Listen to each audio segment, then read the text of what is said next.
Bonjour à tous, aujourd'hui petite vidéo qui va être assez courte mais qui porte sur une technique assez monstrueuse, donc je vais vous expliquer tout de suite. Donc on a une fonction de R dans R, telle que f de R soit infini, et c'est ça surtout qu'il faut retenir. Et il va falloir montrer que les f puissance n pour n dans n forment une famille libre, ok. Donc on va prendre un n dans ce cas-là, et on va montrer que cette famille est libre. Donc soit n dans n, et donc on va prendre des lambda 1 jusqu'à des lambda n, des vecteurs de R. Ok, de R puissance n, donc c'est un n-uplet.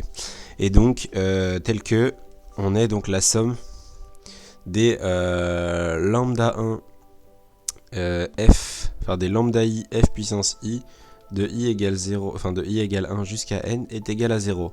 Et donc là, montrons que pour tout i dans un n, ok, les lambda i sont nuls.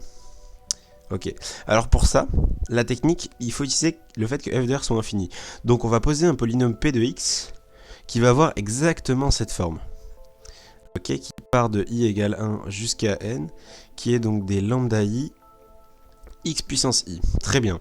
Donc, avec cette hypothèse, ça veut dire que pour tout x de r, p de f de x, ok, est égal à, donc est égal à 1 des lambda x puissance i, et donc là ça fait des f de x puissance i qui est égal à 0. Donc ça veut dire p s'annule sur un nombre infini de points. P s'annule sur un nombre infini de points. Pourquoi ? Parce que f de r est infini. Ok, f de r est infini. Donc ça veut dire que P s'annule sur tous les points de f de R. P il s'annule en fait sur tous les points. En gros les P de f sont nuls. Donc sauf que f de R est infini. Donc c'est un théorème du cours. Si un polynôme est de degré n, ce qui est le cas ici, et qu'il s'annule sur un nombre strictement supérieur à n de points distincts, alors ce polynôme est nul. Donc P est égal à 0.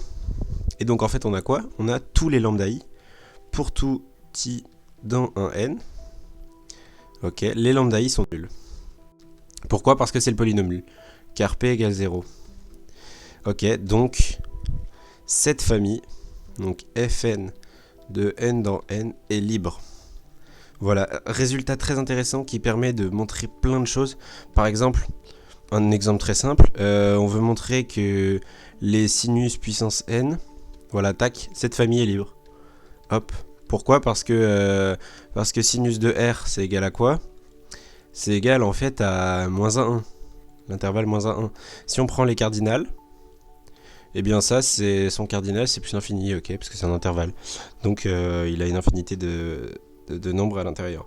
Voilà. Après, il y a plein d'autres variantes, mais globalement, par exemple, l'exponentielle int, voilà, très bien, qui à t associe, voilà, cette fonction par exemple, pour n dans n, voilà, est libre, hop, direct.